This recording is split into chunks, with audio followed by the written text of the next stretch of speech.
It says wreck. Alright, so now we're going to have a little video about the use of the pastry bag. I'm sure you've seen, like, I don't know, Cake Kings or whatever y'all watch on TV. They squeeze these and they make cakes. Well, we got a big giant one here for the stone wall, and what it does is it works as a mortar injector. Very powerful at addressing, large, deep voids in the older walls in areas where you don't want to tear down, you don't want to do a complete rebuild. So you basically start with your mortar, and if you look at the mortar mix in here, it's softer than I normally use for a pointing mortar, and that's because it's got to go through this sack. And the other thing about the mortar, sometimes if there's much in the way of stones in the sand, even ones you'd normally ignore like pea stones, you got to screen it. It needs to be a finer sand, because what we're aiming for is that it's got to feed out of the end of this thing.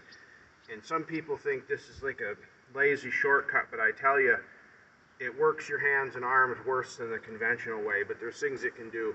So you can come a little closer here and we're going to demonstrate the operation.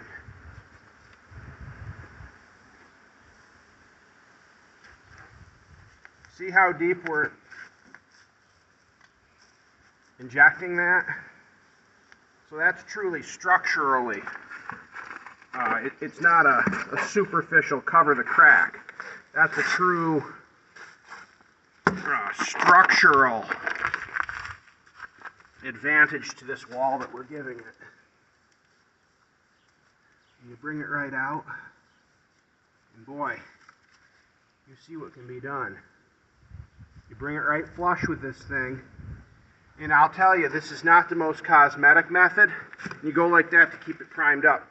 But if you're using one of these things, typically your wall is beyond the point of it being a highly cosmetic job. I mean, your wall is at the point where you've got deterioration at the bottom. You've got structural concerns. So this is not for your, blue ribbon cosmetics, but this is for when you're going in to, situations where if people didn't have the knowledge, they'd be calling it a teardown situation. But man, I have salvaged stuff using this bag, just days of squeezing it, that nobody would have believed, and it's held up now for years on end. So it has its point. Anyway, so once that mortar sets a little bit, because keep in mind it's super wet now, you're going to get your usual trowels, your usual pointing tools. You're going to go in, and it's a little early to do this, but I'm just going to demonstrate. You're going to go in. You can see it's still too wet, but you're going to go in, and once again, you would really, in real life, you do this 15, 20 minutes later. But you go in, and you work it just like you would when you're regularly pointing.